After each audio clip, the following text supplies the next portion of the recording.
Talking with the Experts. Hello and welcome to Talking with the Experts. My name is Rose Davidson from rosedavidson.com and my guest today is Daniel Edds, and Daniel is from Praxis Solutions, and we will be talking about leadership as a designed organisational system. And Daniel has been practising management consulting and working primarily with state and local government in the US, along with healthcare, K-12 education, higher education and non-profits. Dan holds a Masters of Business Administration from the Albers School of Business and Economics in Seattle, and he is a certified Kaplan Norton Balanced Scorecard graduate. Wow. A certified Lean Practitioner and a project manager professional. In addition, he is a Baldrige examiner and holds certifications in strategic planning and group facilitation. Wow, that's an impressive resume, Dan, if I may call you that. Absolutely. Welcome to the broadcast today. It's a pleasure to have you. Thank you. It's I'm honored to be with you. Yeah, terrific. So tell me a little bit about the recent Gallup polls that you have been looking at, doing, performing organisations. Sure. Well, the most recent data from Gallup says that 52% of the workforce are non-engaged with their work. That means they come to work, they do their job, they go home, and they're done. Basically, their job means nothing more to them than it's a paycheck, helps them pay the bills, pay the mortgage, get the kids through college, and that's it. And the really best part because they happen to be a human being, the best part, their ability to innovate, to transform, to do problem solving is really left at the door. Yeah. And there's another 13% that are actively sabotaging the workplace. In other words, they're totally disengaged and they are sabotaging their workplace. If my math is correct, that adds up to 66% of the workforce is adding no additional value. They're adding, other than just doing their job, they're not innovating, they're not participating in innovation.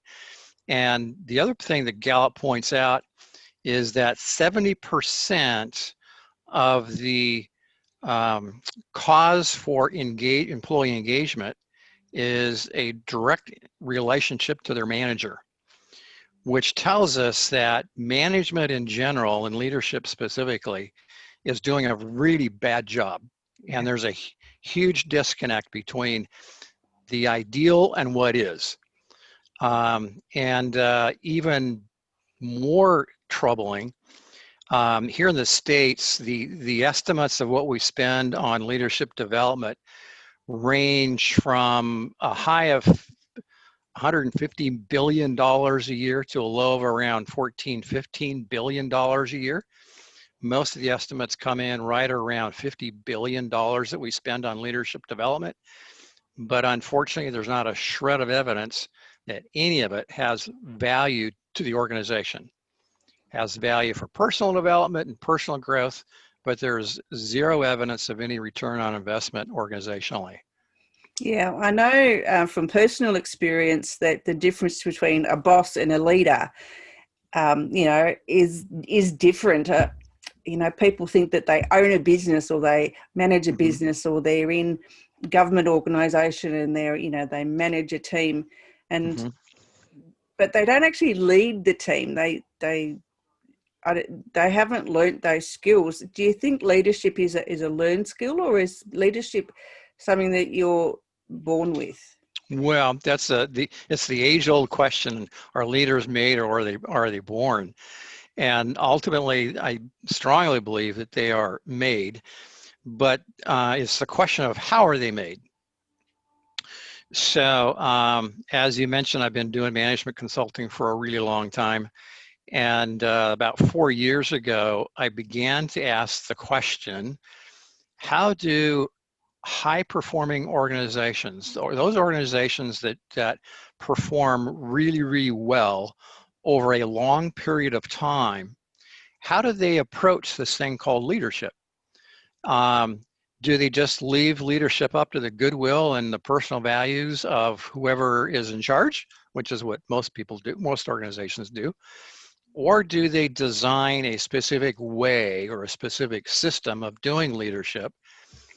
And what I found was the highest performing organizations do that. They have a very specific system or way of doing leadership, and then they coach, train, and mentor all of their leaders and managers to how to lead within the system that they've designed. Would you like to for me to give you a quick illustration? Oh, absolutely. Okay, so I've got several, but so I'm thinking of a hospital here in the States. It's a fairly large healthcare organization. They have about 9,500 employees, 2 hospitals, dozens of clinics.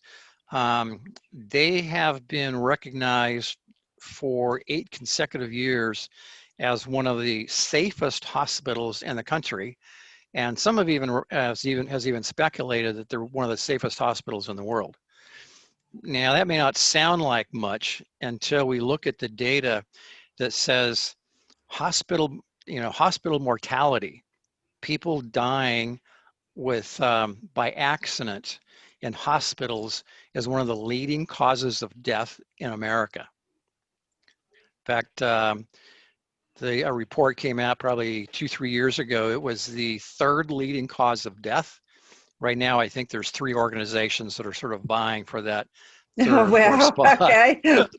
But not a very shining example of healthcare. Yeah, right. Well, this organization in 2001 became the first healthcare organization to adopt the Toyota production system, which was a pretty radical idea for a healthcare organization to ask Toyota, who builds cars, to help them design a healthcare system and a way of delivering healthcare. Today, as I said, they are one of the consistently ranked as one of the safest hospitals in the States. What most people don't realize is that they've also adopted the Toyota management system, which they define as a leadership system that ties everything together. And if they hire you to be a leader and manager, they actually train you and certify you in very specific aspects of leadership. They just don't ask you to come in and run a clinic and then take their hands off. They actually have internal certifications on how you are supposed to lead. They also have rules and regulations.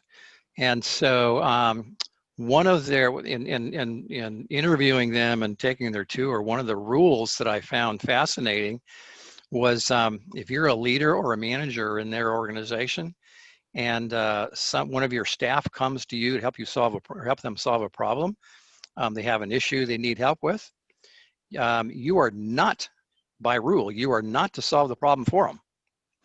You can help them think through the problem. You can help them understand the scope, the breadth, the parameters of the problem, but you are not to solve their problem for them, because that is disrespectful to the workforce, because they believe that every member of the workforce has a unique capacity to problem solve, to be creative. The frontline worker is the best person is in the best position to solve a problem.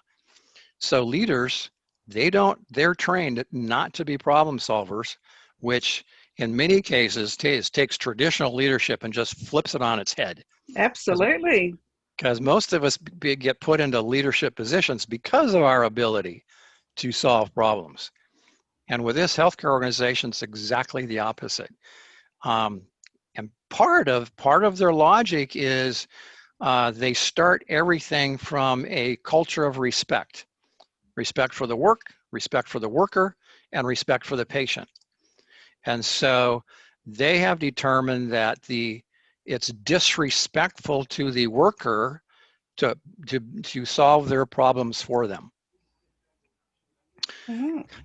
Consequently, they have a highly engaged workforce who are well trained in problem solving.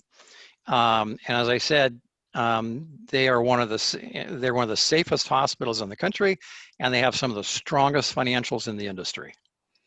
Yeah, I guess as far as that goes, I guess it can be disrespectful to solve someone's problem. They've come to you with a staff member has come to the manager or leader or whatever with a problem. They don't necessarily want you to solve it. They just want you to give them some ideas on how the problem can be solved. So right. In that way, yeah, I think it's a great way to be a leader or a manager. Because people just, I don't know. People just don't know how to do the leading part, Right. Well, and they even take that a step further. So if let's say you're my leader, my boss, my manager, and I come to you because of an issue, a problem, and I'm trying to struggle with, I'm dealing with, or I'm just looking for ideas, as you mentioned. That would be the first clue that you're not doing your job appropriately as they have defined leadership in their organization, because they recognize that your best work is not done when you're sitting behind a desk.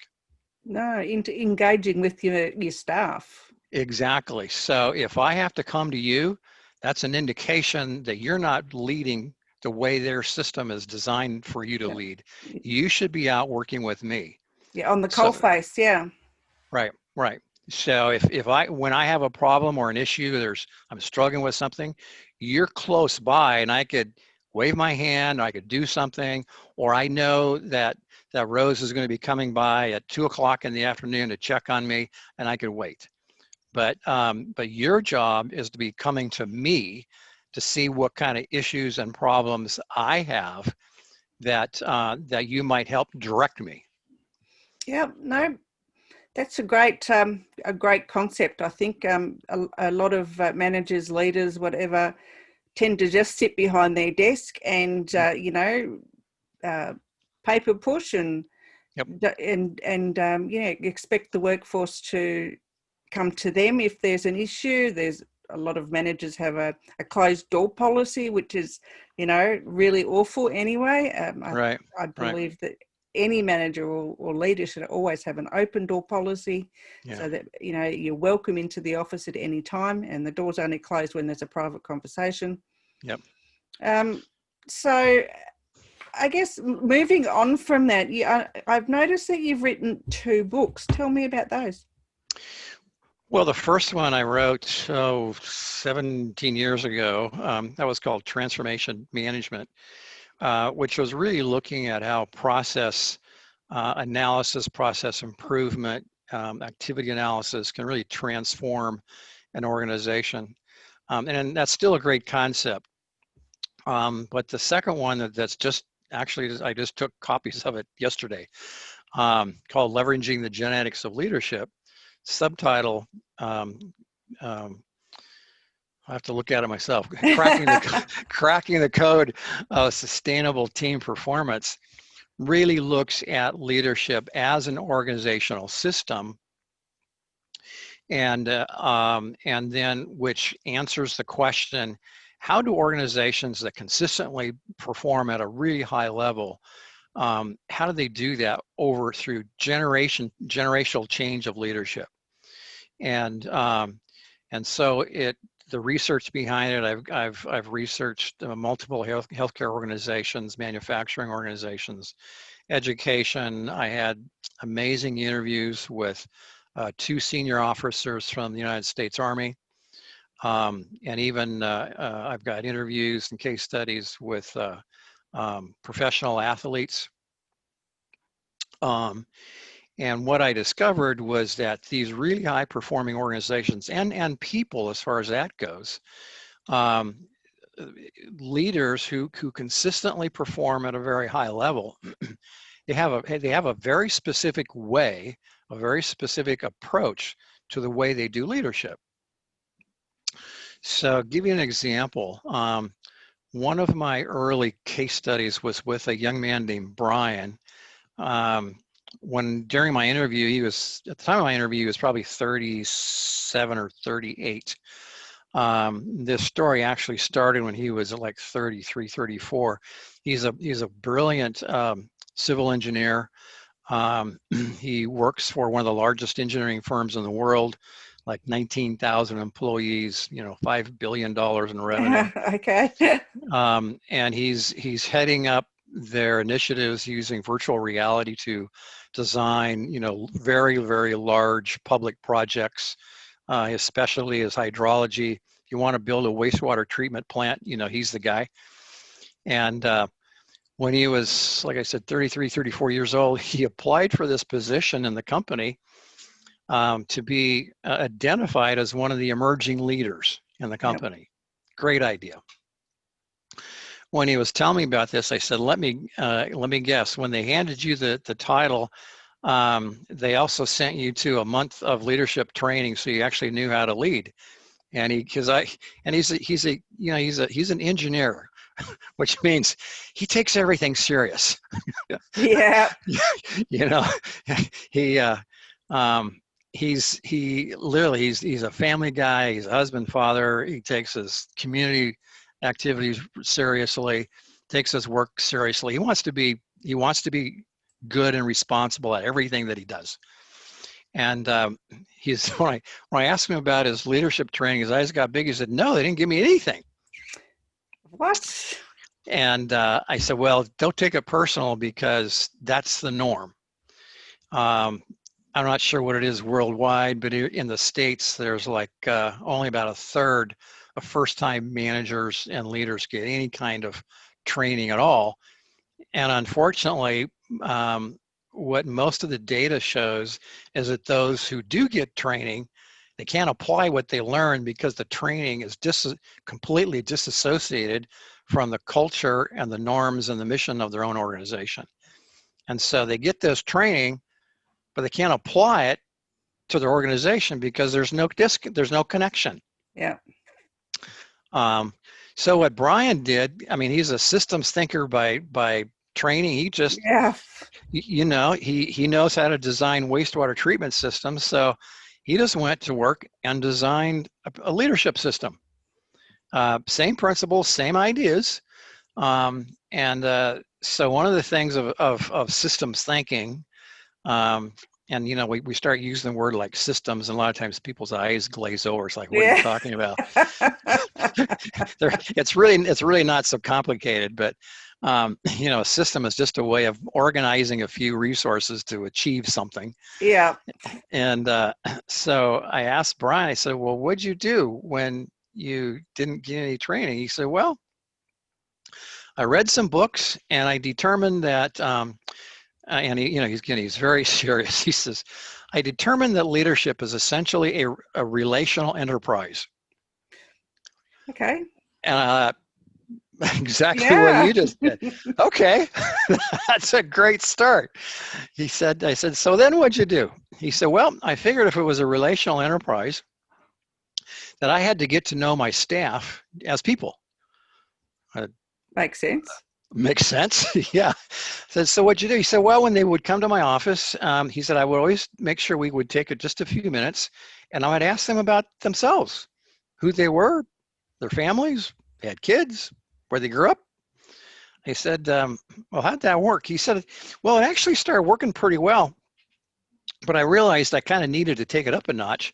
So when I would go out and visit my staff at their workstation or whatever," he said, "I would always make sure I took a few minutes with them again to get to know them."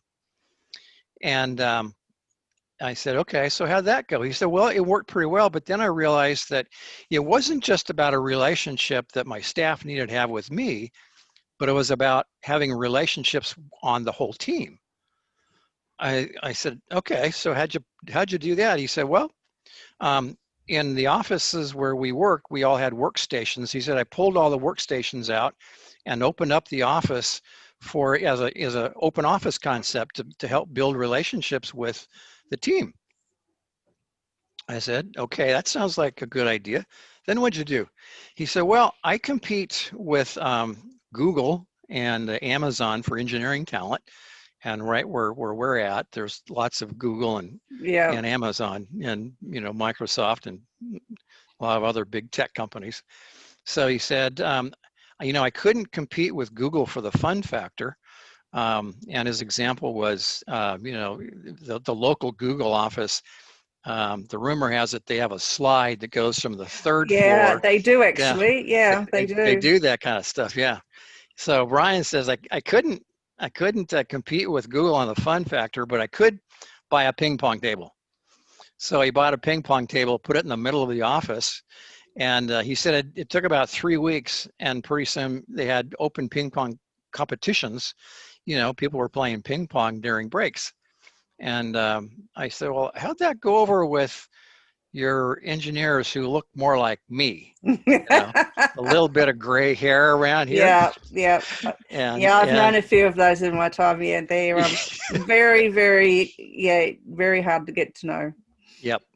Well, he said they were pretty skeptical at first, and he kind of looked at me and laughed and said, but it took just a few weeks, and pretty soon everybody's playing ping pong and having a good time. And so I said, okay, so what'd you do next? He said, well, I figured, and this is very much like, an engineer, systems guy. He said, I figured I needed to have a way of measuring myself and how I was doing as a leader. And I said, okay, so how'd you do that? He said, well, I got with our HR department and I had them help me design, and he didn't use this word, but you and I would use the word a 360-degree, sort of performance evaluation on himself. Yep. So I said, well, that's great, Brian. How'd that work? And then he got really serious and kind of quiet. And he said, Dan, when I was reading what people were writing and their response to me as their leader, as their managers, I had to close the door to my office because I was starting to cry. Oh. He said, I was totally stunned by how meaningful it was that my staff had a relationship with me and they felt a part of a team. Yep. And so then I said, well, so how is all that working out? And he said, Dan, I'm 30 at the time. He said, Dan, I'm 37 years old.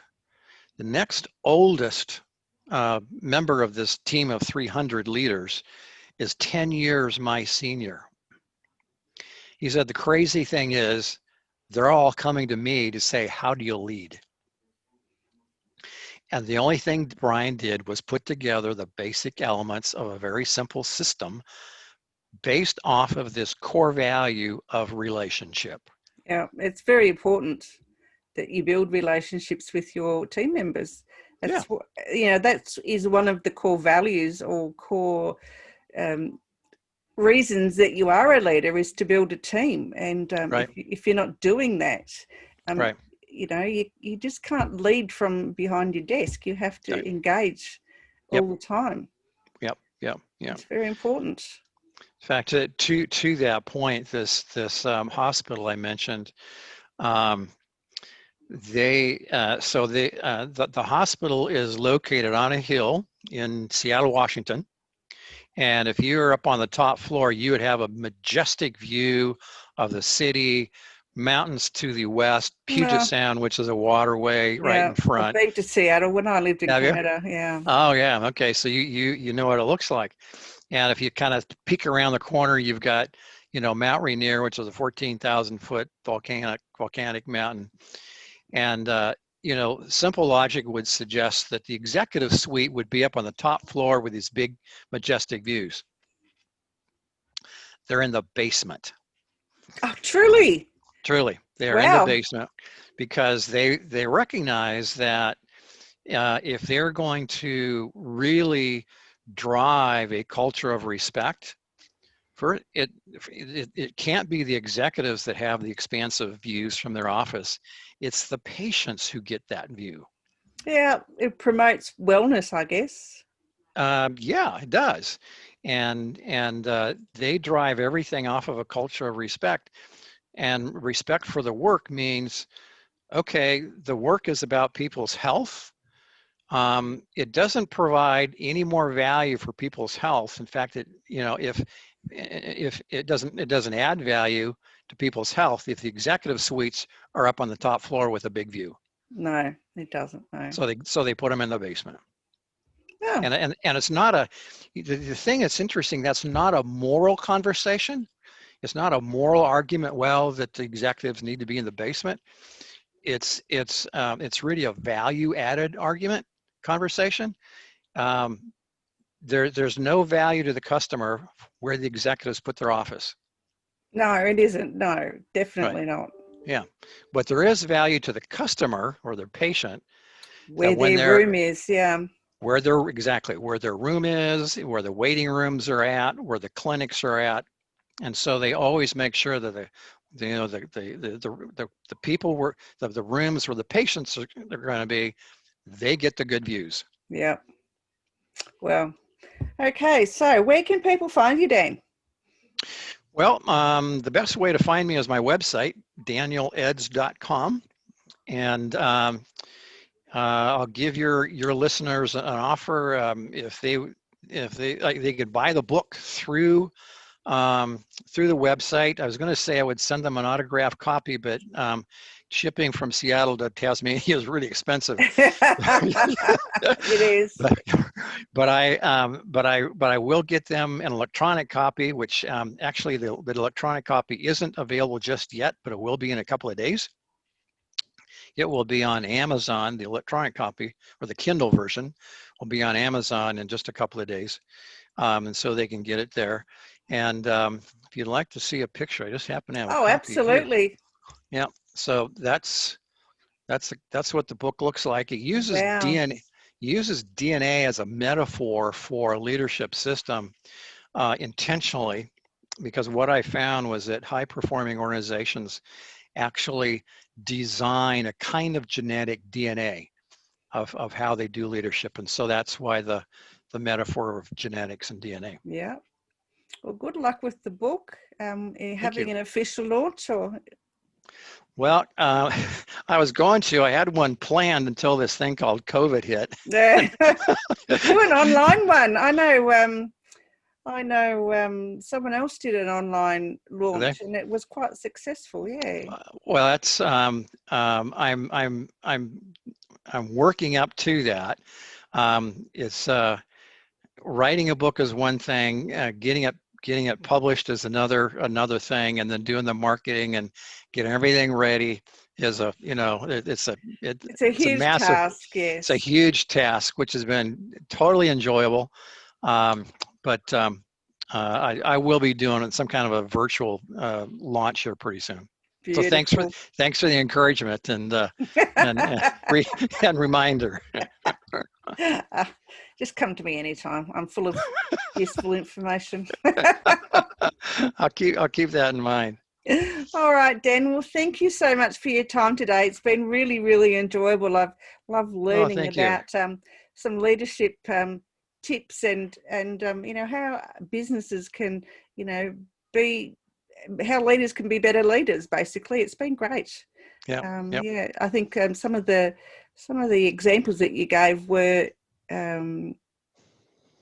could be adopted by others, I think, and would even in government, I think. Yep. If they adopted some of those like the Toyota thing, that would be wonderful. People, I think, the whole country would be a lot better engaged, not just our country, but all countries all over.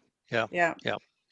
I think we have one fine example of Jacinta Ardern in New Zealand. She's the New Zealand Prime Minister, and she is. I've heard of her. She is just an amazing woman, and I think she should run the world.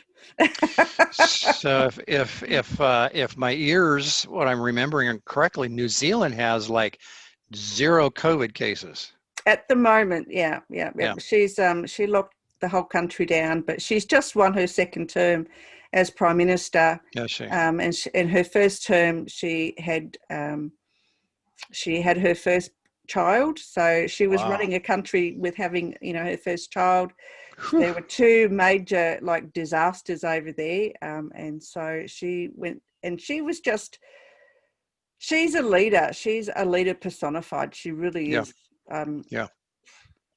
Not and I don't give her kudos because she's a woman. I give her kudos because of the way she's handled everything that's been thrown at her. She's just amazing.